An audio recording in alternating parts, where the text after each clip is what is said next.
to the Washington Wizards.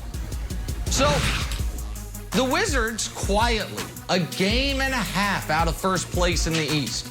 Bradley Beal, no one's talking about trading him anymore. They have 4 guys averaging double figures. And with the Bucks kind of off to a slow start, Philly dealing with the turmoil, the Nets figuring out, can James Harden play under the new rules? Maybe the East is open for not only the Bulls, but also the Wizards. Counterpoint, America, there's this.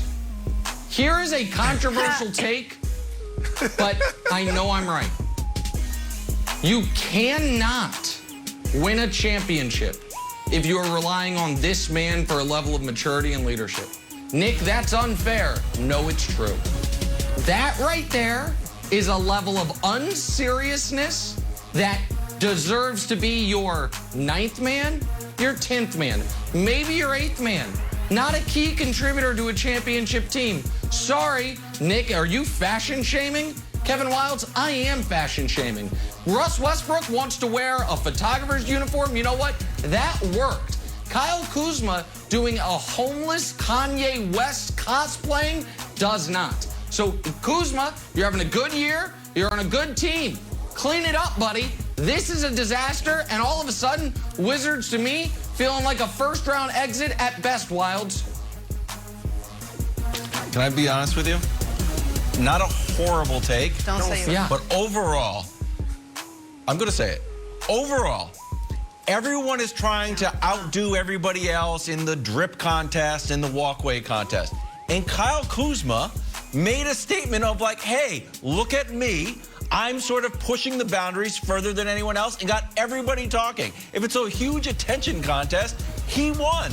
Not mad at it. He knows it's absurd, and he went with it. I just hate to say, and here's the other thing, just in general, in life, if you're over 40. This is a true statement.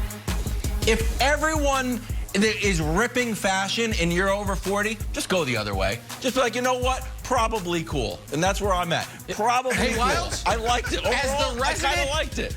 Under 40-year-old, let me tell you, not cool. Just awful. Looks like your grandmother's knitting gone awry. I'm with Nick. Not under cool. 40. Hold on, 1 second. So, Nick, you are biologically under 40, but you have the soul of a 55-year-old, buddy. You are under 40. Go ahead, Bruce. In birth certificate only. right. Go ahead. well, Wildes, first of all, there is absolutely nothing wrong with being 55. I'm not 55. I'm just saying there's nothing wrong with it, all right? I'm sorry, 65, then I'm moving Nick, up. you saying, so I got to change my plans this afternoon? I'm telling you, I was going to get one. In yellow, navy blue, something like that. Don't do that. Your wife won't Maybe let you in, blue buddy. display. She knows better. She won't let you in the Yellow house. would be cool. If you It's turn not that into practical. a scarf How do you grab for your daughters. things? Right? How do you grab Bigger things? story, Kyle Kuzma doesn't know where the heck he's going. Walked down that same hallway 37 times. Time for drawing a blank. We start with the Chicago Bears. Not much going right these days for this team. They've lost passing. Anybody could do that. No, there's 2 touchdowns. Wildes did that yesterday, taking a bath. Instead, he did it like this with an incredible 11-yard scramble last night. Look at him juking, this heroic, historic, hurdling, hustling, hurrying. Finished off, you saw that, the World Cup-style soccer slide tackle. 11 yards of pure, athletic, natural, beautiful bliss. An 11-yard run, only to be dented by asking about his 10-yard run. Take a listen. How much did you enjoy that 10-yard run? Looked pretty nifty on it. 11-yard run. They don't happen very often, so I do remember how far they go, so that was pretty good.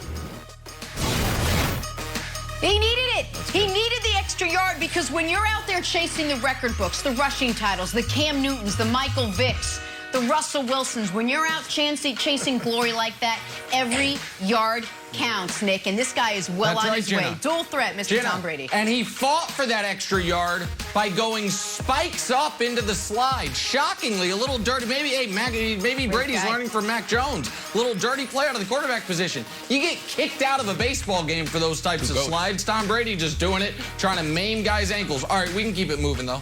We will go on to the Washington Wizards. So, The Wizards. This is for the second straight season they've lost 5 in a row. Looks like they'll be without Justin Fields for Thursday's game against Detroit, and the calls to fire head coach Matt Nagy are pouring in from fans, and not just at Bears games. Listen to what was happening at the Chicago Bulls game last night.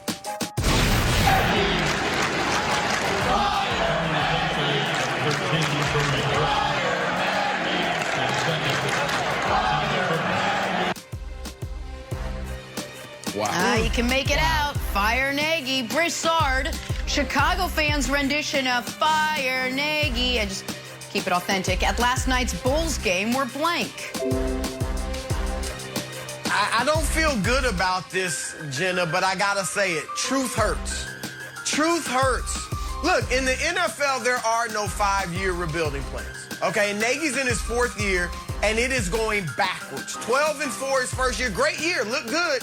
8-8 the next 2 years, and now it's even worse than that. They got 3 wins out of 10 games.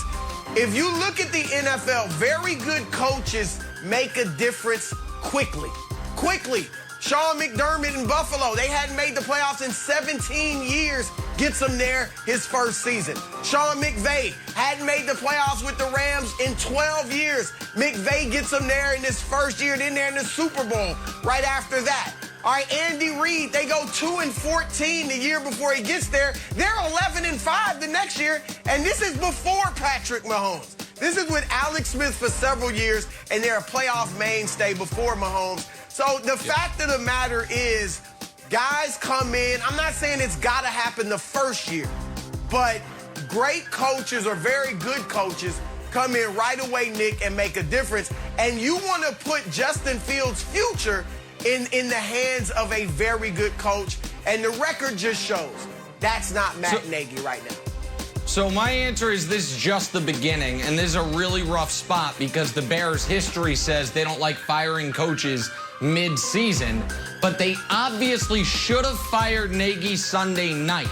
They didn't, maybe in part because they play Thursday on Thanksgiving. And this is where it gets complicated, Wilds. They're gonna beat the Lions because everyone beats the Lions unless you're quarterbacked by Mason Rudolph, in which case you tie the Lions. So then the right time to fire him would be Thursday. Can you fire him after a win? I think you can, but I also am, a little more flippant with firings than most people are. So now you beat the Lions, now you got to keep him. So now another 10 days before you can fire him, before you lose. I think it's the Cardinals after that and the Packers after that. Should have fired him on Sunday. They didn't. So now we're going to have at least another 2 weeks of this story when it could have been over with.